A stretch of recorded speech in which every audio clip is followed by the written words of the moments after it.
জগন্নাথ দেবের ভক্ত দেশ জুড়ে, ভক্তদের মনে বিশ্বাস জগন্নাথ দেবের দর্শন মিললে সৌভাগ্য মেলে। তাই লক্ষ লক্ষ ভক্ত নিয়মিত জগন্নাথ দেবের দর্শন করতে ভিড় জমান মন্দিরে। আর প্রতি বছর রথযাত্রা উপলক্ষে পুরীতে দেশ বিদেশের ভক্তদের সমাগম ঘটে।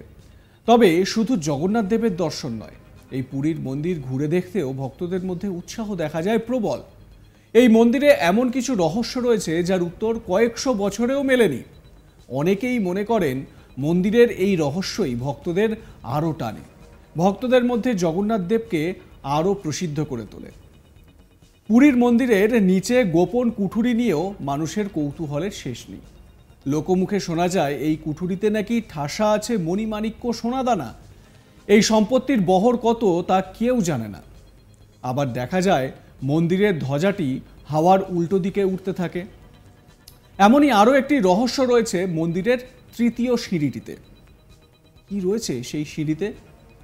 শোনা যায় জগন্নাথ মন্দিরের তৃতীয় সিঁড়িতে পা রাখা নিষিদ্ধ। এই সিঁড়ির বিষয়টি সম্প্রতি সোশ্যাল মিডিয়ায় গুঞ্জন তৈরি করেছে। মন্দিরের এই তৃতীয় সিঁড়ি নিয়ে নেট মাধ্যমে নতুন করে শুরু হয়েছে চর্চার ঝড়। তবে কেন, কি জন্য এই সিঁড়িতে পা রাখা নিষিদ্ধ? কি এই তৃতীয় সিঁড়ির রহস্য? মন্দিরে মোট 22টি সিঁড়ি রয়েছে। মন্দিরের ঢোকার পথেই, অর্থাৎ সিংহদুয়ার থেকে ঢোকার পথেই এই 22টি সিঁড়ি রয়েছে। তার তৃতীয় সিঁড়িটিতেই পা রাখা নিষিদ্ধ। ভক্তদের মধ্যে একটি বিশাল অংশ মনে করেন এই তৃতীয় সিঁড়িটি হলো আসলে যমশিলা। কেউ ভুলবশত এই সিঁড়িতে পা রাখলে তার মৃত্যুর পরে, মানে তারা মৃত্যুর পরে নিশ্চিতভাবে যমলোকে যান।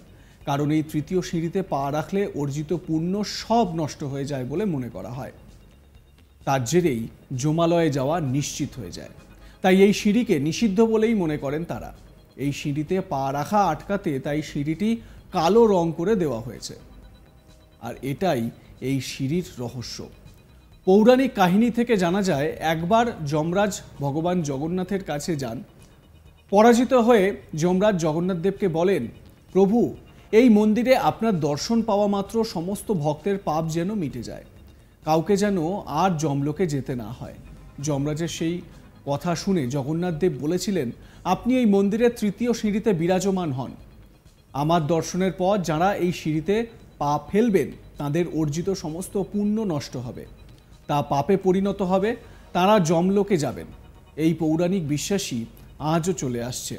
সেই থেকেই পুরীর জগন্নাথ মন্দিরের তৃতীয় সিঁড়িটি ব্রাত্য রয়ে গিয়েছে ভক্তদের মধ্যে।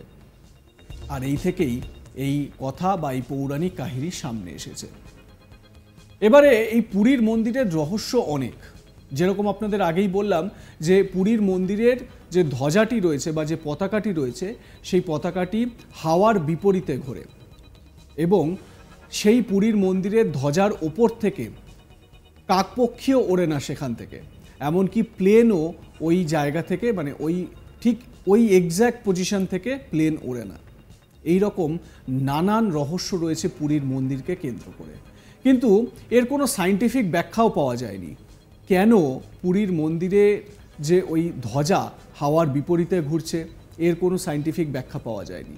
আপনারা হয়তো এই কাহিনীটিও ভীষণ রকমভাবে শুনেছেন যে পুরীর মন্দিরে রান্নাঘরে যখন রান্না করা হয়, একটি হাঁড়ির ওপর আরেকটি হাঁড়ি রেখে পরপর হাঁড়ি রেখে নিচে আগুনে রান্না করা হয়।